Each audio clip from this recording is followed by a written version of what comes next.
Ci eravamo inseguiti, dovevamo farla prima a Roma, poi al telefono, poi Zoom e alla fine mi ha detto vabbè Romano Reggiani vieni al corner e la facciamo finita e basta. Come stai? Bene, tu? Bene, bene.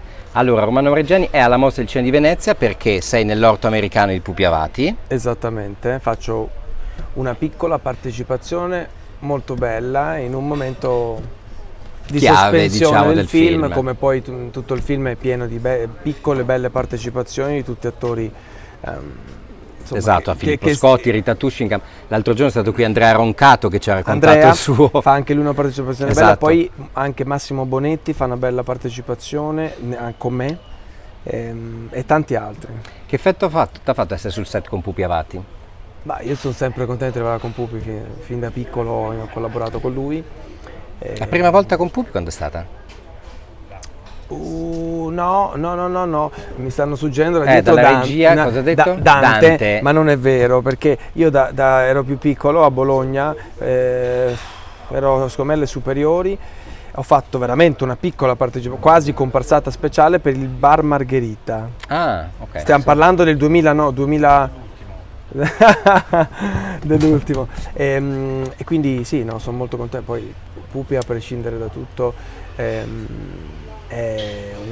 mi ha insegnato a recitare, è un maestro. Cosa hai imparato da Pupi? Questo? Tutto? Pupi Vabbè, con gli attori è magico, lo vedo anche nei miei colleghi che lavorano con lui, anche in Dante. Alessandro Sperduti, che è un suo attore chiave della sua filmografia, mi ha sempre detto che per lui lavorare con Pupi è stato fondante, lo è un po' per tutti. Assolutamente. Senti, dove ti vedremo ancora? Che c'è nel cassetto? Quante cose c'hai? Nel cassetto Quanti uscirà c'hai? Il Gattopardo per Netflix. Dove già fatto, finito e in Sì, l'abbiamo finito in realtà molto tempo fa, è una post-produzione complessa, lunga, ma è finita.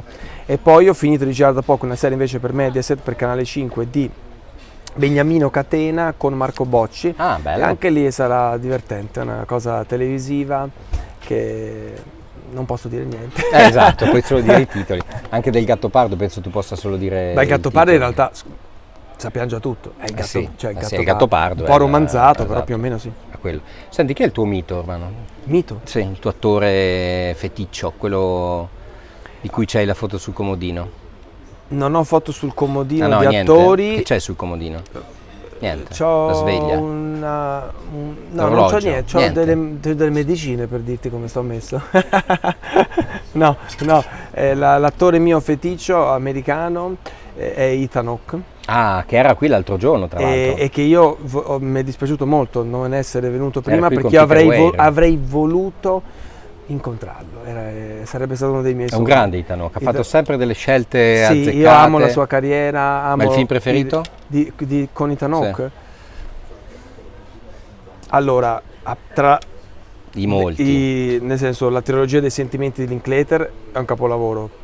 Però era bellissimo il film di Ben Stiller, l'opera prima di Ben Stiller, che in italiano si chiama Giovani carini disoccupati. Ah sì, come no, certo. Ti ricordi? Winona Ryder, lo stesso Ben Stiller e Ethan Hawke che faceva il musicista. Beh, quello è un film, lui giovane. Lui era bellissimo, con i capelli tirati indietro. Sì. Poi italiano invece, per citare un attore che stimo molto, che non conosco, credo che Luca Marinelli sia un faro per tutti.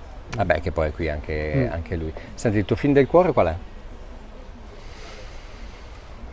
Ne ho tanti, se devo sceglierne uno, forse un film che mi ha cambiato tanto, l'ho visto da piccolo e rimarrà sempre nel mio cuore e mi ha fatto decidere che volevo fare sto mestiere, è il film di Clint Eastwood che si chiama Lettere da Iwo Jima. Ah, certo, come no, quello sui soldati, che poi c'è la doppia quella versione giapponese, che è bellissimo. E poi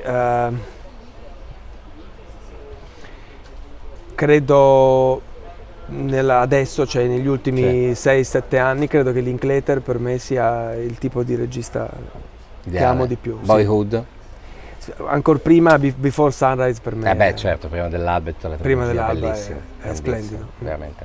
Senti, facciamo un giochino. Domani torni a casa, ti suona il telefono e è un regista o una regista che vuole lavorare con te. Chi vorresti che fosse? Chiunque, da Tarantino a... Chiunque? un po' hai risposto. Beh, devo dire che se vogliamo, quindi una cosa non attendibile, esatto. Ti direi Linklater o Alexander Payne, mi piace molto, amo il cinema di Alexander Payne. Se invece vogliamo essere un pochino più realistici, non lo so, è da un po' che ci sfuggiamo più volte, avevamo già lavorato insieme, vorremmo rilavorare insieme, siamo un andirivieni con Luca Ribuoli, mi piacerebbe rilavorare con lui in TV, abbiamo fatto delle cose belle insieme. Vedi. Sì. Luca chiama e tu rispondi.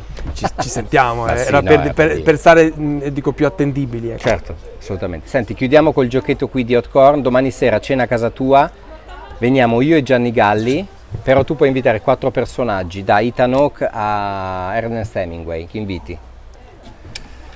Allora, Ethan Hawke lo invito di sicuro. Vai, ovvio.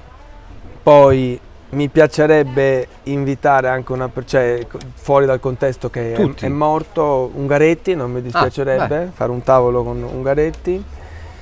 E poi inviterei un mio mito ancora vivo che è Spielberg, amo il cinema di Spielberg.